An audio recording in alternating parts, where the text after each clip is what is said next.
Dans cette vidéo qui s'intègre dans le chapitre 1 du thème matière, les états de la matière. Vous avez vu 3 états que pouvait prendre la matière, l'état solide, l'état liquide et l'état gazeux. Dans cette vidéo, nous allons voir quelles sont les propriétés de ces 3 états, c'est-à-dire les caractéristiques qui différencient ces états et qui permettent notamment de les reconnaître. Commençons par l'état solide. La forme d'un matériau à l'état solide ne change pas, peu importe le récipient dans lequel on le met. On dira qu'un matériau à l'état solide possède une forme propre. Il garde la forme qu'il a dans cet état. Par conséquent, il possède aussi un volume propre, son volume n'est pas modifié.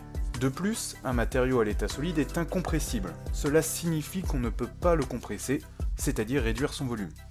De même, on ne peut pas l'étendre non plus. Intéressons-nous maintenant à l'état liquide.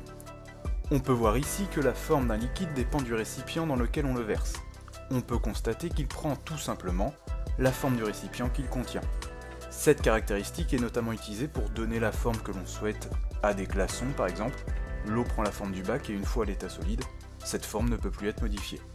Remarquons que, peu importe le récipient et l'inclinaison de celui-ci, la surface libre du liquide, c'est-à-dire la séparation entre le liquide et l'air, reste horizontale, parallèle au sol. C'est une propriété importante des liquides. Alors est-ce que le volume d'un liquide change ? Ici, est-ce que ces deux récipients contiennent un volume différent? Pour le vérifier, on peut utiliser les graduations de l'éprouvette graduée. On constate que le volume n'a pas changé. Comme à l'état solide, un matériau à l'état liquide possède un volume propre. De même, un liquide est incompressible et on ne peut pas l'étendre non plus.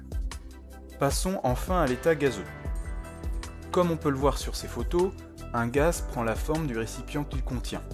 Il ne possède donc pas de forme propre. Mais si on ouvre le récipient, ou si on augmente le volume du récipient, le gaz va occuper tout le volume disponible. C'est une caractéristique très importante du gaz, il occupe tout le volume disponible. Un gaz est-il compressible? Prenons de l'air, qui est un mélange de gaz. On peut voir qu'on peut effectivement le compresser, de même on peut l'étendre. Un gaz est donc compressible et expansible.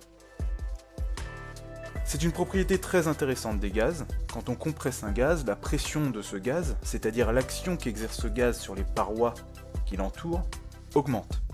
C'est grâce à cela qu'on peut gonfler des pneus par exemple. Cette vidéo est maintenant terminée. N'oubliez pas de remplir le tableau à votre disposition et de répondre aux questions de la fiche réponse.